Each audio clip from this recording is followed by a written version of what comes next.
Hey, kick the music. Uh, uh, yeah. Yeah.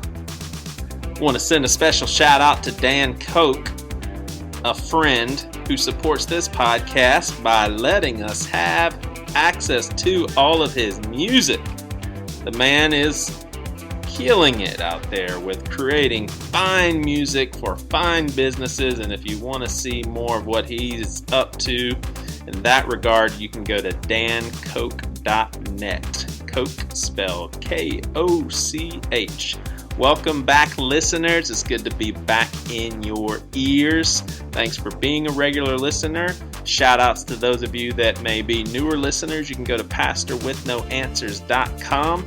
There's ways of connecting with us on social media, and there's avenues for you to be a supporter of this podcast. Interestingly enough, the guest for today is co-host of a podcast that this podcast supports by just giving a little bit of money every month.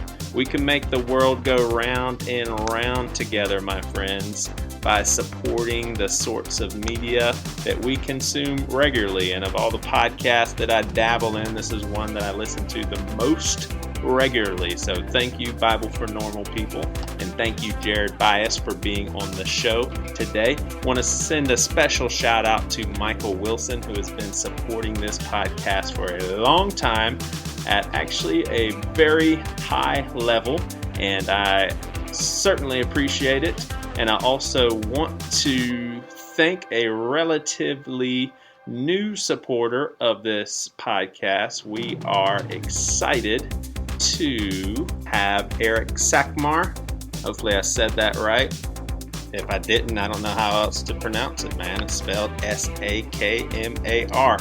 But we're excited to have you a part of this crew as well, and I really do appreciate it. You guys have a good rest of the day and enjoy this discussion with Jared Byas from Bible for Normal People.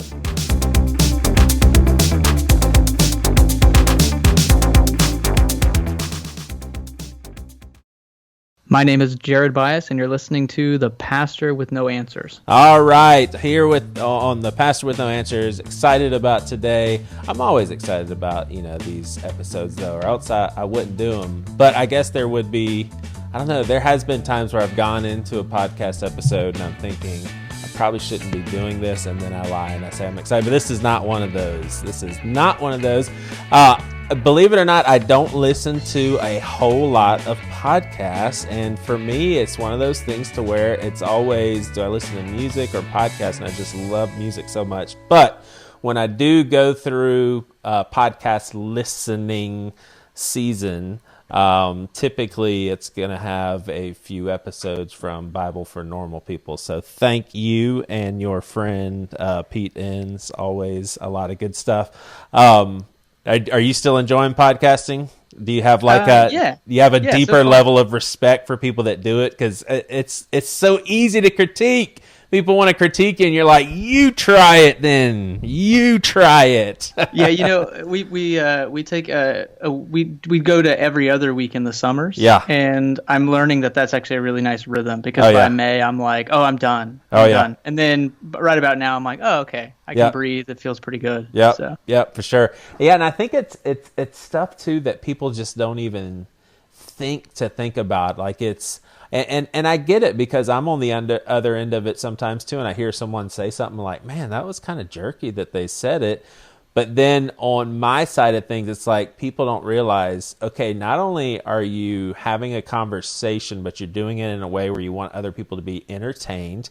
You're doing it in a vibe where you hate hearing your voice in the first place, so just hearing your voice is driving you crazy, and everybody else thinks that you're just always trying to be cool or something.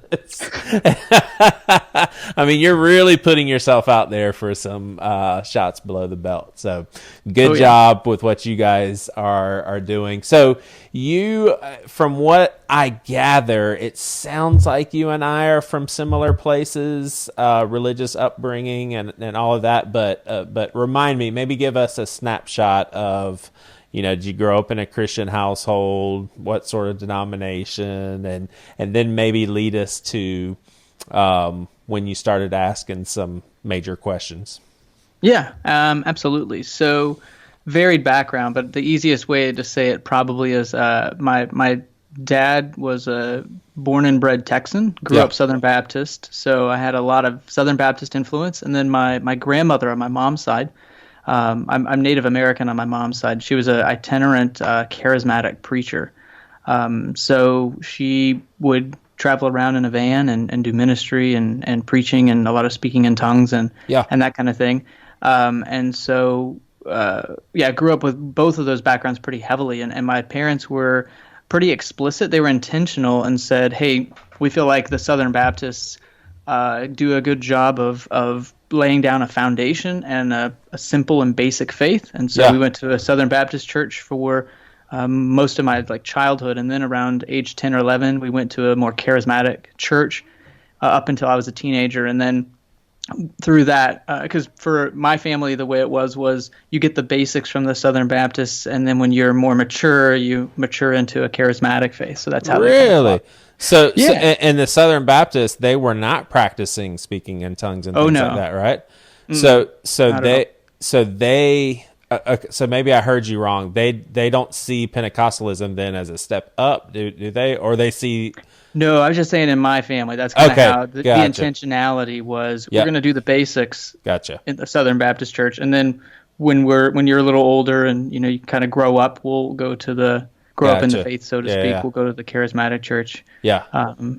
So I did that, and then I did that a lot. It was very emotional. They emphasize emotionality a lot, and I think that was helpful for me. But then as I got older, I realized I had a penchant for just academia, and I loved reading. I loved all this stuff. So when I was 16, I actually started going to a Presbyterian church on my own.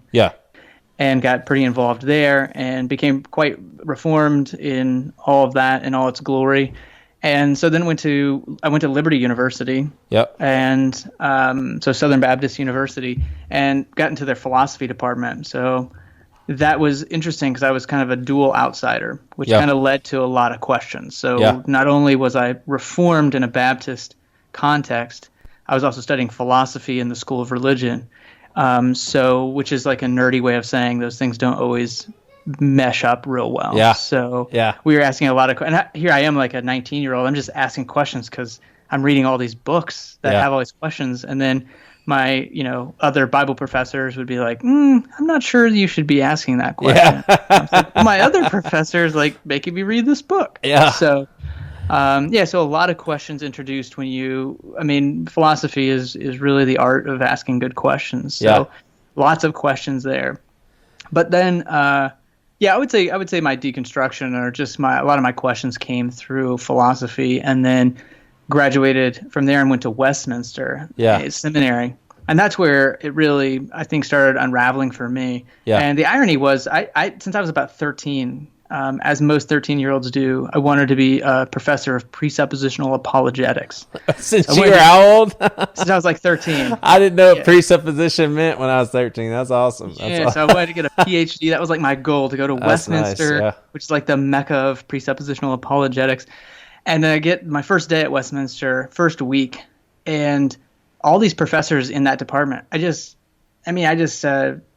I thought they were just jerks. I just didn't think they were nice people. Right. And not to base your faith on that or whatever, but for me, I was like, I don't know. This is starting not to add up. For me, it needs to look a little differently. And the Bible department at the time was just full of very gracious, passionate people about the Bible and about justice and about community and how faith intersect with all of that. So I fell in love with the Bible. It's like, well, if I'm going to be at seminary, I think this is the crew I want to be around. And Pete Enns was in that department and several others. And they really, philosophy had me asking a lot of conceptual questions. That time at Westminster had me asking a lot of biblical questions. And unfortunately or fortunately, I guess, depending on how you looked at that, I was a pastor during that time as well. So I had my deconstruction was on full display. Although I hit it really well, I think, during that time. Oh my gosh, there's so many directions that I want to go. But do you remember those Choose Your Own Adventure books back? Oh my gosh, so that's what I'm having to do right now. But all right, so let's hit two things before we move on. So, what do you currently think about speaking in tongues at this juncture in your faith? That's actually, I haven't been asked that. I think what I'm really passionate about is people finding authentic expressions of faith. Yeah. And not being jerks. I mean, I think that's kind of like, I often say that for me, the walk of wisdom or the life of wisdom is finding that fine line between authenticity and assholery. Yeah. So that's kind of where trying to find that. So I want to celebrate any expression of faith that I feel like is authentic and sincere and trying to lead a better life, and one that's helping you not be a jerk. So so I have no problem with it as far as that goes. Yeah. It's interesting. Like, and this may even sound like preposterous, but I've told people before that I have experiences like to this day where I'm thinking, nah, that seemed to have been kind of supernatural. But even as I'm speaking, I don't have like this 100%. Oh yeah, this is totally God. And so I come away from the encounter, if you want to call it that, with the mentality of, I don't know for sure if it was God, but I don't feel like it had to be God for that to have benefited me in God's relationship, which I know sounds crazy to some people, but for me, it's kind of like if my wife and I have a really healthy relation or a healthy conversation for our relationship, that is a big win, even if it wasn't like a spiritually moving conversation. It still was helpful. So I feel like maybe there's times I'm speaking in or making noises and there's nothing spiritual, but the fact that I am focusing my thoughts on God and trying to connect with Him seems like a good thing. But I don't know. Does that sound crazy? No, not at all. I think that's that seeking and that searching posture, which I think is really important. Yeah, gotcha. All right, so how about Reformed? I tell people that probably the struggle throughout my whole life was the prospect of so many people going to hell, and I remember being introduced to Reformed theology, predestination, all that, and that about destroyed me. I was like, okay, wait a second. So you mean people are going to go to hell forever being tortured, and you mean to tell me that some of these people had no choice in the matter, that they never had an opportunity to choose otherwise? So now I just feel, you know what, I'll serve God if that's how things work. Like I can't choose what kind of God is, but I just so do not believe that way anymore. Like I just feel like if that's how God created everything, it just doesn't make a whole lot of sense for the concept of a personal God making things in a way where, only a few of you have a chance anyway. But what's your deal on Reformed theology now? I love your nice smile at me. You're like, man, this dude's got some crazy ass questions. Such a nice guy. No, I think I would just answer it similarly. Like, there's so much. I think we're all trying to build something to understand something that's bigger than ourselves. Yeah. And I think certain personalities and certain bents and certain experiences lead us to build that in a certain way. And for me, like Reformed theology fits so nicely into like modern philosophy. It helps you, like it's logical. Mm-hmm. When I read through Francis Turretin's 3-volume outline of systematic theology, where it's Roman numeral 1 and subpoint 1 and subpoint 1 and all the way down, and he like explains God basically in this gigantic 1,000-page outline. Yeah. Resonate. I really appreciated that because it helped to make sense of a lot. It was someone who was rigorous and was taking it really seriously. Right. And so I appreciate that. I mean, a lot of predestination and stuff, even as I think about it, it comes from if you start with A, you get to Z. Like it's the logical endpoint. Yeah. And so I respect that. Again, for me, it's whenever there's a cultural posture that gets embedded in the theology. where you become arrogant or you become certain of certain things. And I think that can creep into any belief system. Even agnosticism and atheism and scientism and evangelicalism and reformed and charismatic, all of that can be that whenever you tie the cultural baggage to that, it can be detrimental. And that's more of what I'm after, is how do we root out some of those cultural things that actually go across all belief systems, and how do we talk about those and expose them for what they are? So I have no problem really with Reformed theology in itself. I don't have a lot of problem with Reformed people who would subscribe to that. I think there's some holes in it, but I think there's holes in every belief system, to be honest. It wouldn't require faith if it weren't the case. Yeah, for sure.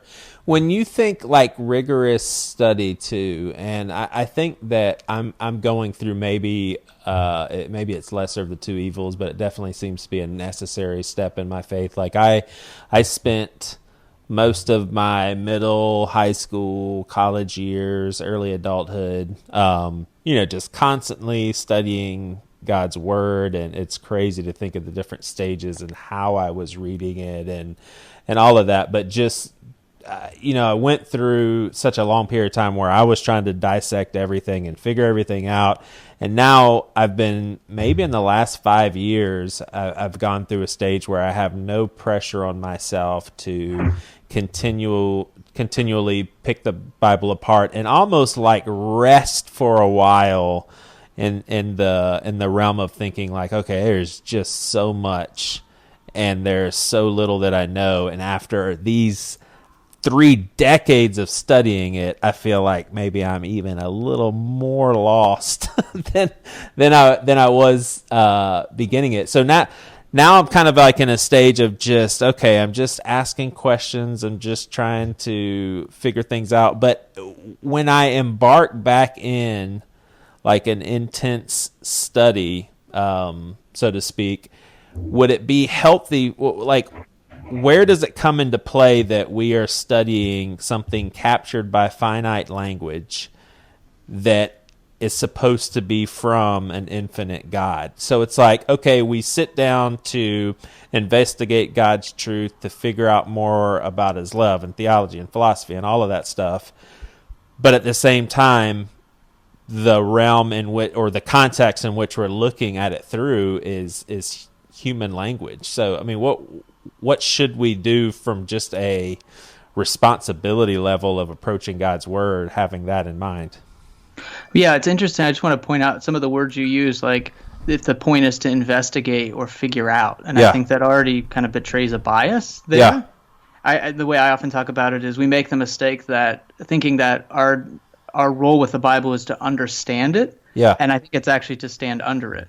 And so it becomes, I like this idea even too of, we're not to read the Bible, we're to let the Bible read us. Or Brueggemann would talk about it as the Bible is a compost pile, right? Not meaning that it's garbage or rubbish, but that it is the decomposed, rich material out of which beautiful things can grow.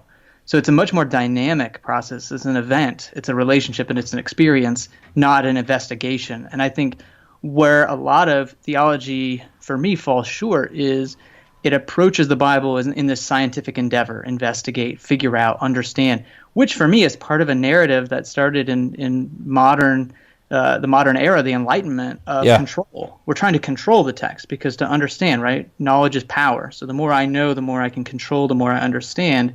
But it's actually this existential experience of standing under and being in relationship that I'm after in that. And so, when you talked about your experience where you kind of feel like you're just hitting your head against the wall after a while with the Bible. And it was interesting. I had this Euripides Eureka moment where when I was a pastor, I stopped reading the Bible because I just figured out that the way I was reading the Bible, no matter how many times I picked it up, I was just going to always read it the same way because that's the only way I knew. So I just had to stop. So I just put the Bible down for a few years and didn't read it at all, except to prep sermons and when I had to and that sort of thing. And the interesting thing for me was during that time, I started reading I didn't mean to do this, it wasn't intentional, but I started reading things about how language works. and how books work and how culture works. And just because I was interested in it. So reading, Ferdinand de Saussure on linguistics, or reading Jacques Derrida, or reading these other writers, Gadamer and all these guys. And I come back to it a few years later, and now I have a different structure. Yeah. I have a different understanding of how words work and how books work and how language works. And now I just come at it from a completely different perspective. And so I think it's not a matter of, if we are going to talk about studying it, I think it's not a matter of studying the words, but studying the structures. And I think it can be difficult for some people. I don't think it took me a long time to understand what I even meant by that. Yeah. I used to have friends I would say that to, and they'd have no idea what I was talking about, because I didn't have any idea what I was talking about. I was just kind of like feeling my way. So anyway, I think those two things are really important. One is perhaps the whole endeavor of understanding it is misguided. Yeah. And maybe we need to be standing under it. And let me ask you something about that. Just and feel free to shift the example to a different example if this doesn't help. But so let's just take, and I may not even say his name right, but in the line of Melchizedek, is that how you say it? Like in Melchizedek, yeah. Melchizedek. Mm-hmm. So in Hebrews, so if I'm trying to figure that out and reading cross references and commentaries and who is this? What is this, a real person? Is this Jesus in the Old Testament? What's going on here? How would I stand under that as opposed to figure it out, dissect? And like I said, maybe that's a bad example. I'm just trying to understand. No. I mean, I don't think they're opposed. I think that it's a matter of prioritization. Okay. Right. So the way you were describing it was kind of to say, well, where do we go from here? Where we've exhausted that. Where we're where do we just say we're never going to figure it all out? And I think that's a two-dimensional kind of understanding. Yeah. That you can still go for. That's fine. But I think of the writer, the 19th century philosopher Soren Kierkegaard, who basically says, you want to distance yourself from God. The best way to do it is to lock yourself in a room and get out 10 commentaries and ask the question, what does this really mean? How do you actually live this out? Right? And so he says all these questions we use to excuse ourselves from the plain reading that sometimes is just there. Love your neighbor as yourself. Yeah. That's a lifetime of lived experience, right? So why spend your 3 hours locked in a room trying to figure out what the line of Melchizedek means, right, when perhaps your time is better spent living out a life of figuring out how to love your neighbor and stumbling through that. So it's not an either or. It's just making sure that we're prioritizing and are checking our own motives. Like, why do I want to understand? Why do I want to know the line of Melchizedek? Is it going to make a difference in how I experience life or how I experience God? Yeah. And just being careful that we don't run into that easy idolatry of trying to control the text and trying to control God through understanding the Bible. Dang, that's good stuff, man. Like when you were asking questions that maybe you never thought that you would ask, and going down path of recognizing, and there's no turning back. Like, how much of an impact did fear play in it? I know for me it was a huge part of it, and I think that I hear that from a lot of listeners. Like, it's very scary territory once the big things that you've believed, once they start going away. It's like, okay, well, what's going to happen to my whole foundation? I don't want to let go of everything. Mm-hmm. Yeah, I'm trying to remember back to those times, which would have been about 10 years ago or so now. And I mean, I don't remember ever being... that's not true. There were definitely some sleepless nights. That for me, I think the fear manifested more in an anxiety, a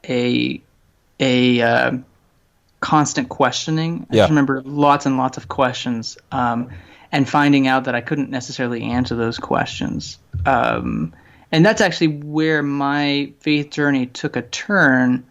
Was I ran through that period rather quickly, I think, and into, well, hold on a second.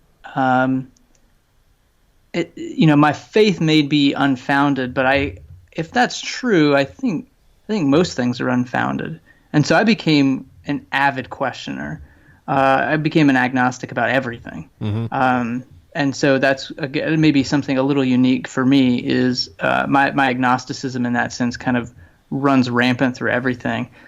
So I get to annoy my atheist friends just as much as my evangelical friends to say, well, what are we basing that on? And again, philosophy, I was no stranger to just how to question things to death, really. Yeah. But yeah, as far as the fear, I think there was a time, but I think it was really practical for me because I didn't have time to have like an existential fear. I had three really little kids. So I had 3 kids that were 3 and under at the time, and my paycheck depended on my belief system. Right. So there's something terrifying about that. Yeah. So I was thinking about that more than just like my soul. I was thinking about like food and clothing, that sort of thing. Yeah.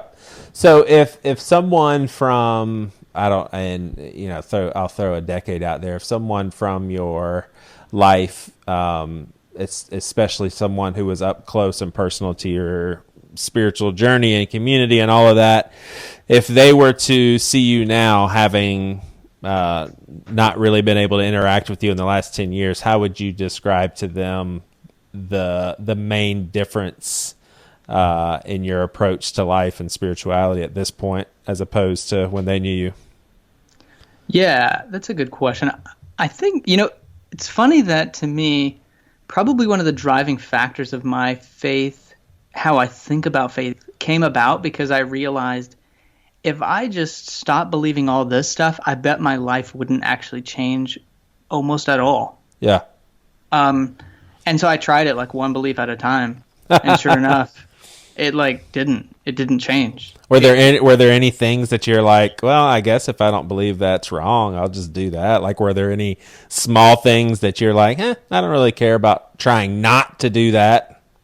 No. And honestly, I had already kind of gone through that a little bit where it was like, well, if I'm like not sinning just because of some prohibition in a book, right?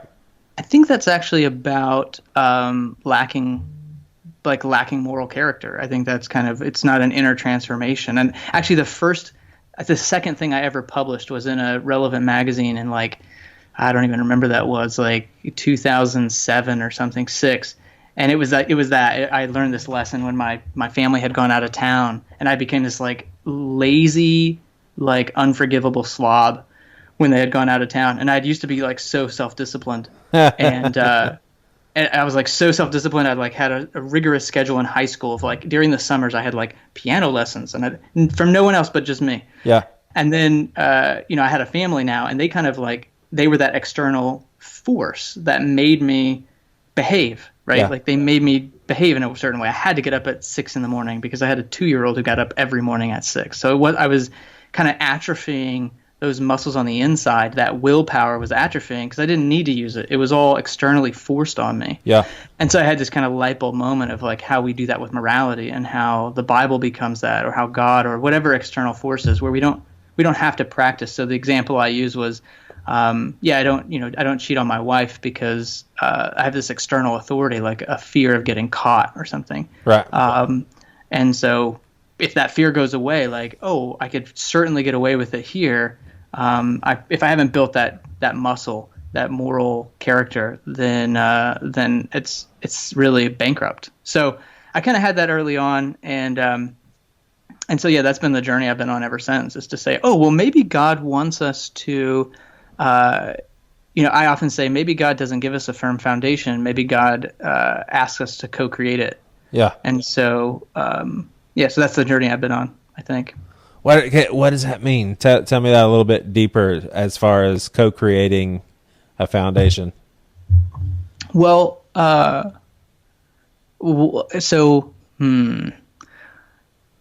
think the faith I grew up with was very, here's a structure for you to help you live your life in a better way. And it was all external. So the Bible kind of tells me, and it's an external authority. I think let's go with that. I think that's what I mean. Yeah. Is this a journey from spirituality being an external authority to being an internal authority? Gotcha. Yeah. Gotcha. Yeah, that makes sense. So what, like at this point, why haven't you just totally, and I've picked up pieces of this with some of the stuff you're saying, but why haven't you totally turned your back on things altogether? Like what are the main things, whether life experiences, tradition, little things here and there that have happened that in your mind are miracles, but what are the stuff that keep you grounded at this point in a Christian faith? Yeah, I think tradition for sure, which again is ironic because I grew up in a tradition that actually said it didn't have a tradition and thought tradition was bad. Like Catholics aren't real Christians because they have tradition and that's what they rely on. Yeah. Like, yeah, you kind of do too. But I would say more practice-based tradition for me. So my wife has helped a lot with that. Where my faith is not based on what I believe; it's based on what I practice. Yeah. So that was important to me because as a philosopher, I was trained to entertain thoughts without adhering to them. So I can think lots of thoughts and have kind of a neutral emotional position toward them. So if it's about like entertaining different beliefs, I'm in trouble. Like I'll be washed to and fro. So with every wind of doctrine, so to speak, as Paul would say. So for me, it was about grounding it in ritual and practice in like a real bodily way. So we practice Sukkot and we build a sukkah every year, and we invite neighbors over, and we read scripture about welcoming the refugee and the foreigner, and we practice those things. And that's my faith. Like I show up. I show up every Sunday to my congregation, and so I think that's one. And then I would say ritual and practice, which is deeply tied to the second thing, and that's choice. Yeah. And I think that's hard for people sometimes, but like, no. What experience or what proof do you have that leads you to Christianity? And I would say none. It's choice. So, and that's true for me. And I think a lot of people have other experiences, and I think that's wonderful. But for me, it's choice. Yeah. Like, why am I a Christian? Because I choose to be. Yeah. So. And you choose to be because you feel like there's a pretty good chance that's a good choice for Jared Byas, like here in 2018, I think it's not eeny, meeny, miny, mo. Yeah, no. I think it's for me. It's the framework that best leads to the life that I imagine a fulfilling life looking like. Gotcha. So, yeah. And which probably is because I was raised Christian, I guess, too. Yeah. In general, how at peace would you say you are? Just in general, when it comes to spirituality and how you live your life, how you balance the tension between condemnation and guilt and freedom and all of that. I think I'm very much at peace. I've been very intentional about the guy I mentioned earlier, Kierkegaard. He has this quote which says, "Purity of heart is to will one thing," and the whole point of that is, and James speaks of this too, and so does Jesus, about being double-hearted or double-mouthed or double-minded. And I realized a long time ago that a lot of lack of peace and a lot of turmoil and a lot of pain for me came from being divided in myself. Gotcha. And so wrestling with those demons and sort of having that Jacobean wrestling with God experience is really important to me. So when I feel divided, I have to sort of wrestle that down, and we go at it. We'll tussle that out until I can feel like I'm undivided. And it's never perfect for sure. So a life of peace. I'm not no Zen master by any means, but but I have a pretty good vision for the life I feel like I want to live, and it comes from me, from within me. I'm not pressured into that. I don't have peer pressure into those things, which is a little naive to say because I think we all do. But where I am, I feel at peace. I feel at peace. Yeah, that's awesome. Yeah. What are the all right, so you're going to be like, daggum, these are some random places, but I'm kind of wrapping this up, but I've got a bunch of random questions that I want to ask you. This has actually been pretty good. Hopefully we can free up some time for you to come again, man. Yeah. So what do you think about the afterlife? Because I talk to people that never think about it and they're Christians, people that think about it all the time and they're not religious at all, or just whatever the case. It's just crazy how people are made, because I happen to think about it a lot. My wife does not. But you personally, like, do you feel like, I think I can kind of take some good guesses at what things are going to be like forever? Or do you, do you throw your hands up in the air? Like, for all I know, lights may go out for good. I have no idea, and I don't even care. Like, yeah, I think that's probably actually a big part of my journey. Yeah.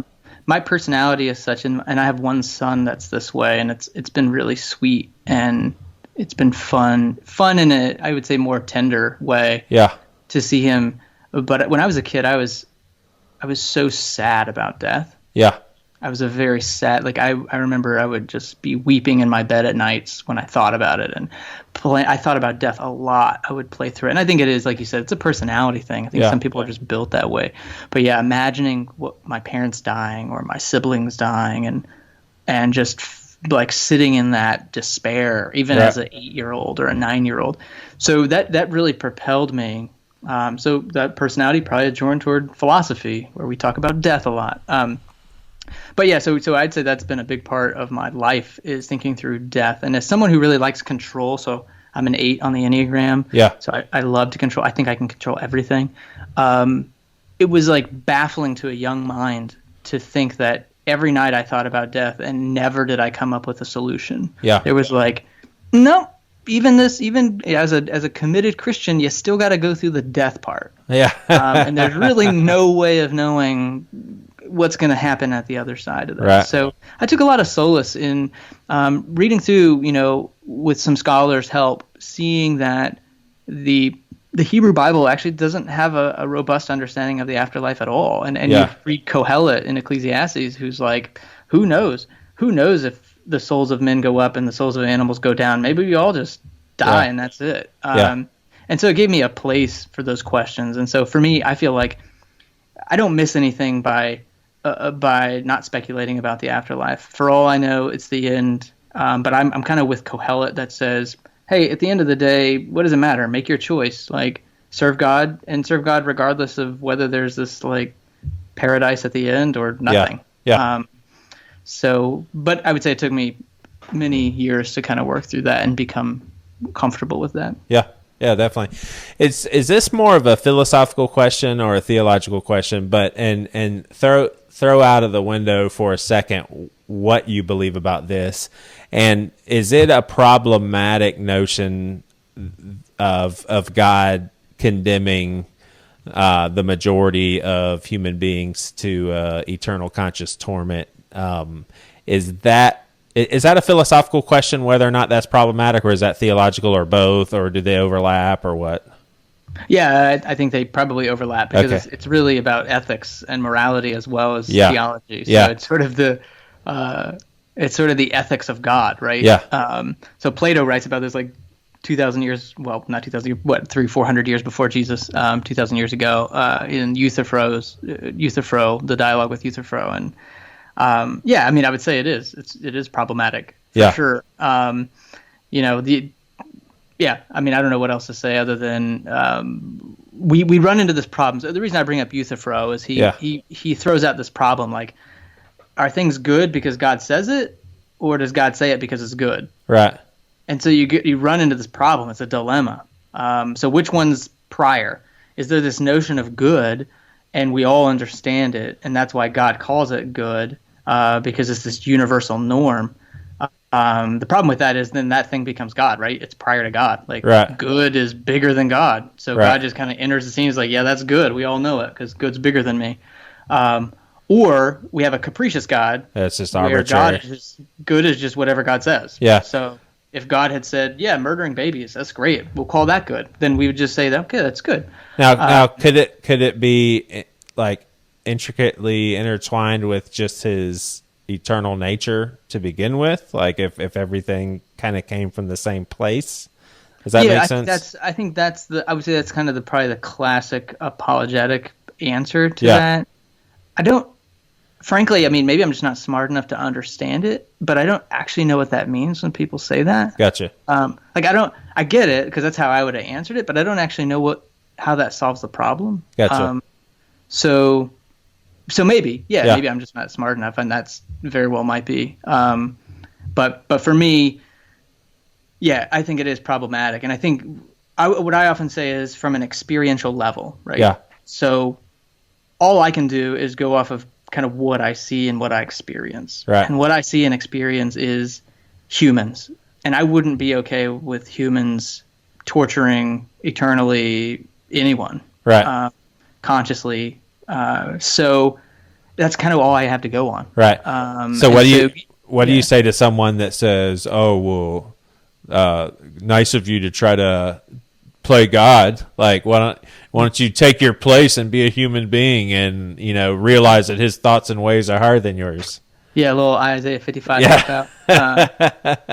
And I think everyone has that prerogative, because at the end of the day, I think most religious traditions have to get there at some point. Yeah. It's not about conscious eternal torment. It's about theodicy and why does God allow bad things to happen. Or at some point, I think every religious system gets to that point where they throw their hands up and say, "Whoa, God's bigger than us." Yeah. And so we have to make choices on when we're okay with that as a cop-out and when we're not. Yeah. And I think that's an ethical choice. Yeah, and it just seems like at some point we have to come to grips with whether or not we are okay with certain things. But it just seems like, for me too, if we're made in God's image in certain ways, it seems like maybe we should pay attention to the times when something's like, whoa, that doesn't really sit well. Like, I guess I'm really frustrated with people that just write it off as, "Oh yeah, well, you're a human, you can't understand why God would send all those people."